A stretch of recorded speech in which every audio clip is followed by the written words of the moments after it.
So, hello guys! Welcome to my YouTube channel.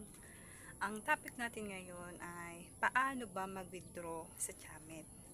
Kung hindi mo pa alam kung paano mag-withdraw sa Jamet, ang video na to ay para sa'yo. So, make sure lang natapusin ang video na to hanggang dulo dahil maiksi lang naman. Sisimulan na natin pagkatapos ng intro.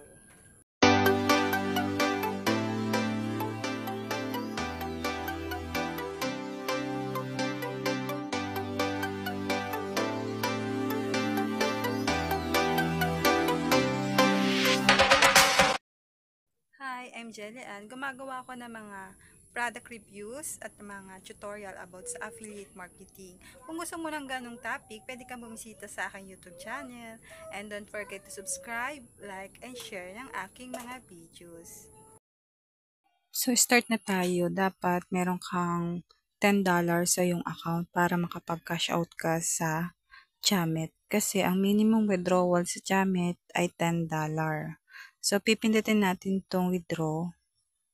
Tapos, magbabind tayo dito ng number or Gmail. So, ang gagamitin mo ay maalin sa dalawa. Ang sa akin, ang pinili ko ay Gmail. So, ilalagay ko dyan yung aking Gmail account. So, ilagay lang natin yung ating Gmail. And then, naalisin natin yung gmail.com kasi meron na siyang nakasulat. Tapos, mag-send tayo ng verification code. Siyempre, titingnan natin yun sa ating Gmail, yung code, para mailagay natin doon.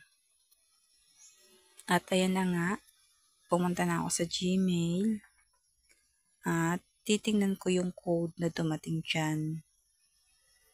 At ito siya. So, titingnan mo lang siya, tapos ilalagay mo dyan yung code. I-type lang natin. Pag okay na, yan, may check na siya. Dito naman tayo sa Met Wallet. So, sa Met Wallet, go to Met Wallet. And then, ang pipiliin natin dyan ay yung email ulit. So, yung email na ginamit natin kanina, yun ulit ang gagamitin ko. Tapos, password. So, hindi ko na ipapakita yung password for security na lang, guys. Then, pindutin natin yung authorize. Pag okay na, pipindutin natin dyan yung all. Yung all ay nasa tabi, sa taas ng withdraw. Tapos, sunod ay pipindutin natin dyan yung withdraw. Then, go to Met Wallet. And then, ayan na siya, yung $10 natin. Ika-cash out natin yan.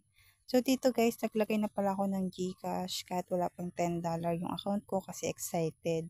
Pero kung maglalagay kayo, pindutin nyo lang yung taas. Tapos, ayan. Meron naman pagpipilian, pwedeng bank account, e-pay. Pero ako, GCash yung ginamit ko. So, magbabind lang kayo dyan ng GCash. Ipindutin nyo lang yung nasa tabi, tapos ilalagay nyo yung pangalan nyo, middle name, last name, number. At kapag maglalagay kayo diyan, ay make sure na tama.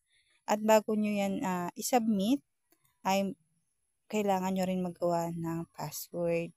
So doon, yung password na yun ay kailangan tandaan nyo kasi hindi kayo makakapag-cash out kapag nalimutan nyo yung password. At dito nga, okay na naman yung GCash natin, nakapag-bind na tayo. I-click lang natin yung all. Yung all ay $10 yun kasi $10 lang naman yung aking laman sa account ko. Then submit.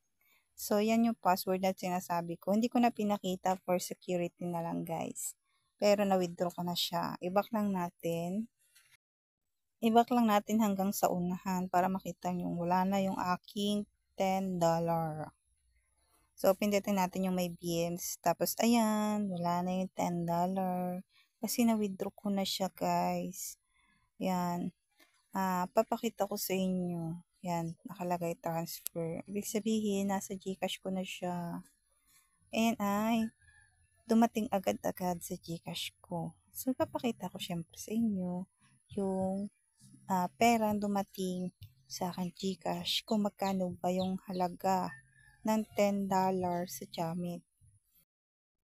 Ayan na nga guys, yung $10 sa Jamet, dumating sa akin 533.86.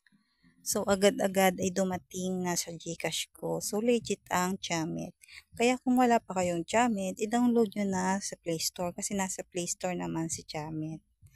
At dito nga pala sa aking YouTube channel ay nag-upload ako ng mga tutorial about kung paano kumita ng pera kahit nasa bahay ka lang.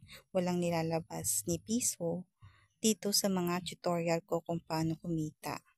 Nag-upload din ako dito ng mga product reviews. At kung gusto mo ng ganun topic, ay pwede kang bumisita sa aking YouTube channel. Siyempre, don't forget to subscribe, like, and share ng aking mga videos.